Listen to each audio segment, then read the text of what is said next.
Hello everyone. It's October 10.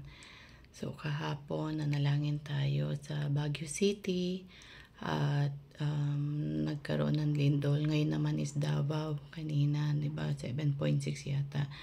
So from 9:30 o 9:40 in the morning. So naalala ko sa Matthew 24 na darating ang mga lindol, ang gera, tagutom. These are all the signs that God will come very very soon. So ang nais lang ng Panginoon is manumbalik tayo sa Kanya, magsisi tayo sa ating mga kasalanan at go on tayo maging righteous.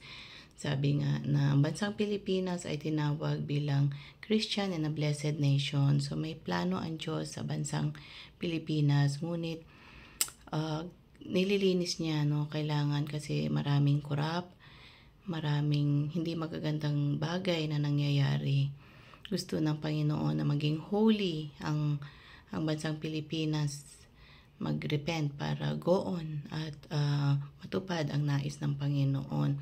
So is a wake-up call sa ating lahat po yan na God is shaking the Philippines to repent and go back to Him kasi He's waiting for us. So, manalangin po tayo sa Davao na nawa, wag na mag-aftershock at go on pa rin. At pray natin yung mga nasiraan ng mga bahay, nawalan ng bahay, yung iba medyo nasugatan, yung iba medyo nawalan ng mahal sa buhay. Keep on praying and keep on trusting God po. It's very sad, no? Sa mga nangyayari, but God promised na we are not on this world, but we are in God.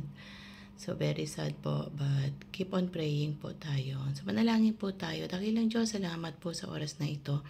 We are lifting up Davao City sa iyo, O Lord God. Alam po namin na ang lahat ng ito ay ikaw ang may control, Panginoon, dahil ang nais mo na ang lahat ng mga anak ay manumbalik sa iyo, O Lord God.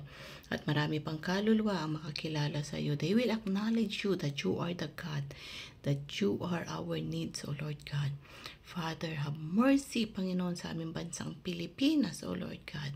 Protect it, O Lord, Luzon, Visayas, Mindanao. At ganun din, have mercy, Panginoon, sa leader namin, O Lord, sa President, down sa pinakamababa. Ikaw na po ang bahala, Panginoon. At ingatan mo ang bawat pamilya, ang bawat mga anak, ang bawat mga bata, matanda. At i-lift up mo pa, Panginoon, ang lahat, O Lord God, ng mga Kristiyano, mga pastor, missionaries, O Lord God, more, Panginoon, souls unto you, O Lord God. Father, right now, alisin mo yung mga trauma, O Lord God, na nakaranas ng lindol na ito, Panginoon.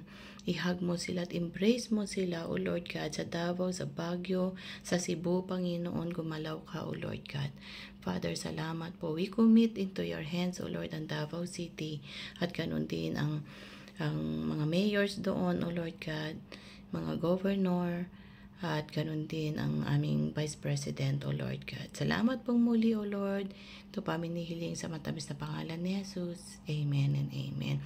So kung nakipag-isa ka po sa panalangin yan, prayers are powerful and effective. So muli, continue on praying po sa ating bansang Pilipinas. So muli, shalom, shalom, and God bless you all and bye for now.